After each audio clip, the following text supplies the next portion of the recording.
அனைத்து இந்திய அண்ணா திராவிட முன்னேற்ற கழகத்தை பொறுத்த வரைக்கும் பொன்மனச்சம்பல் புரட்சி தலைவர் எம்ஜிஆருடைய ஆட்சி, அம்மாவுடைய ஆட்சி தமிழகத்திலே வர வேண்டும் என்ற அடிப்படையிலே நாங்கள் வாக்குகளுக்கு சேகரித்தோம். எங்களுடைய கூட்டணி கட்சியை சேர்ந்த தலைவர்களும் நிர்வாகிகளும் அனைத்து இந்திய அண்ணா திராவிட முன்னேற்ற கழக தலைமையிலே அமைக்கப்பட்ட கூட்டணி வெற்றி பெற வேண்டும், அனைத்து இந்திய அண்ணா திராவிட முன்னேற்ற கழகம் ஆட்சி அமைக்க வேண்டும் என்ற அடிப்படையில் தான் வாக்குகளை நாங்கள் சேகரித்தோம். அதன் அடிப்படையில் தான் 47 பேர் நாங்கள் வெற்றி பெற்றிருக்கின்றோம். இன்றைக்கு 47 பேர் வெற்றி பெற்றது இரட்டலை சின்னத்திலே நின்று நாங்கள் வெற்றி பெற்றிருக்கின்றோம்.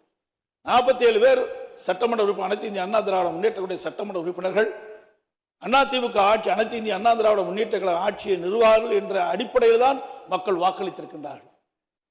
இன்றைக்கு 100% வாக்கு என்று சொன்னால் ஆளுங்கட்சிக்கு 34% வாக்குகள் தான் கிடைத்திருக்கின்றன. 66% மக்கள் வாக்களிக்கவில்லை. அதில் 90% இன்றைக்கு வாக்களிக்கப்பட்ட 10% பேர் வாக்களிக்கவில்லை. ஆக 66% வாக்காளர்கள் வாக்களிக்காத ஒரு சூழ்நிலை இருந்து கொண்டிருக்கின்றதையும் நேரத்திலே அவனுடைய கவனத்துக்கு நான் கொண்டு வர விரும்புகின்றேன்.